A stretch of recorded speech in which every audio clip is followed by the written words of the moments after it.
The Raven by Edgar Allan Poe.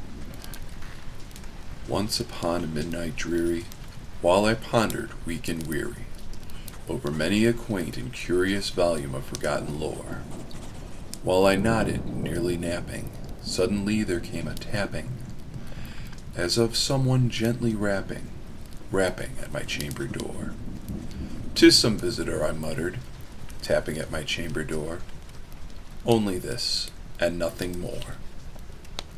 Ah, distinctly I remember it was in the bleak December, and each separate dying ember wrought its ghost upon the floor. Eagerly I wished the morrow, vainly I had sought to borrow from my book surcease of sorrow, sorrow for the lost Lenore, for the rare and radiant maiden whom the angels name Lenore, nameless here forevermore. And the silken, sad, uncertain rustling of each purple curtain thrilled me, filled me with fantastic terrors never felt before, so that now, to still the beating of my heart, I stood repeating, "'Tis some visitor entreating entrance at my chamber door, some late visitor entreating entrance at my chamber door. This it is, and nothing more." Presently my soul grew stronger, hesitating then no longer. "Sir," said I, "or madam, truly your forgiveness I implore. But the fact is I was napping, and so gently you came rapping, and so faintly you came tapping at my chamber door, that I scarce was sure I heard you. Here I opened wide the door. Darkness there, and nothing more. Deep into that darkness peering, long I stood there, wondering, fearing, doubting, dreaming dreams no mortal ever dared to dream before. But the silence was unbroken, and the stillness gave no token, and the only word there spoken was the whispered word, "Lenore?" This I whispered, and an echo murmured back the word, "Lenore." Merely this, and nothing more. Back into the chamber turning, all my soul within me burning, soon again I heard a tapping, somewhat louder than before. "Surely," said I, "surely that is something at my window lattice. Let me see then what the threat is, and this mystery explore. Let my heart be still a moment, and this mystery explore. 'Tis the wind, and nothing more."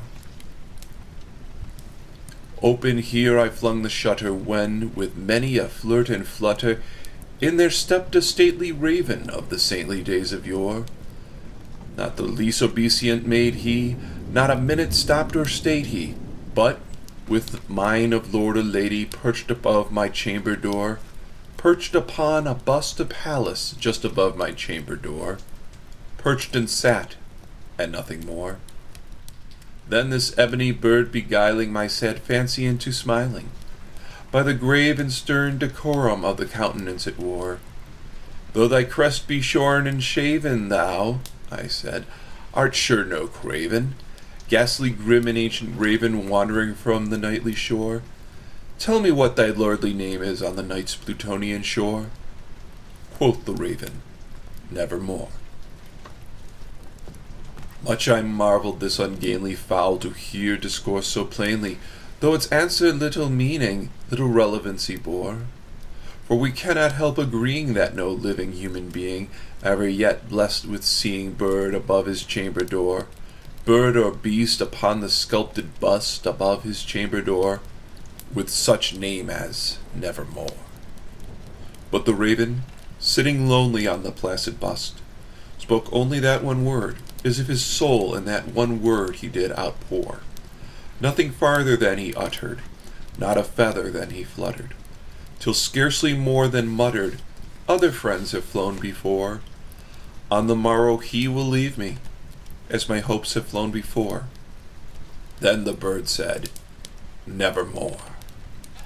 Startled at the stillness broken by reply so aptly spoken, "Doubtless," said I, "what it utters its only stock and store, caught from some unhappy master whom unmerciful disaster followed fast and followed faster, till his songs one burden bore, till the dirges of hope that melancholy burden bore of never, nevermore. But the raven still beguiling all my fancy into smiling, straight I wheeled a cushioned seat in front of bird and bust and door. Then upon the velvet sinking I betook myself to linking fancy upon fancy, thinking what this ominous bird of yore, what this grim, ungainly, ghastly, gaunt, and ominous bird of yore meant in croaking nevermore. This I sat engaged in guessing, but no syllable expressing to the fowl whose fiery eyes now burned into my bosom's core. This and more I sat divining, with my head at ease reclining on the cushion's velvet lining that the lamplight gloated o'er, but whose velvet violet lining with the lamplight gloating o'er she shall press, nevermore.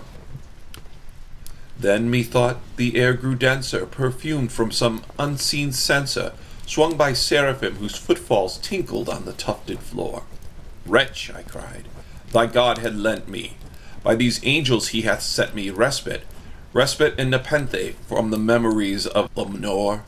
Quaff, oh quaff this kind nepenthe, and forget this lost Lenore. Quoth the raven, nevermore. Prophet, said I, thing of evil, prophet still if bird or devil, whether tempest sent, or whether tempest tossed thee here ashore, desolate yet all undaunted, on this desert land enchanted, on this home by horror haunted, tell me truly, I implore, is there balm in Gilead? Tell me, I implore. Quoth the raven, nevermore. Prophet, said I, thing of evil, prophet still if bird or devil, by that heaven that bends above us, by that God we both adore, tell this soul with sorrow laden, if, within the distant Aden, it shall clasp a sainted maiden, whom the angels named Lenore, clasp a rare and radiant maiden, whom the angels named Lenore. Quoth the raven, nevermore. Be that word our sign of parting, bird or fiend, I shrieked upstarting, get thee back into the tempest of night's Plutonian shore, leave no black plume as a token of that lie thy soul hath spoken, leave my loneliness unbroken, quit the bust above my door, take thy beak from out my heart, and take thy form from off my door. Quoth the raven, nevermore. And the raven, never flitting, still is sitting, on the pallid bust of Pallas just above my chamber door, and his eyes have all the seeming of a demon that is dreaming, and the lamplight o'er him streaming throws his shadow on the floor. From my soul, from out that shadow that lies floating on the floor, shall be lifted nevermore.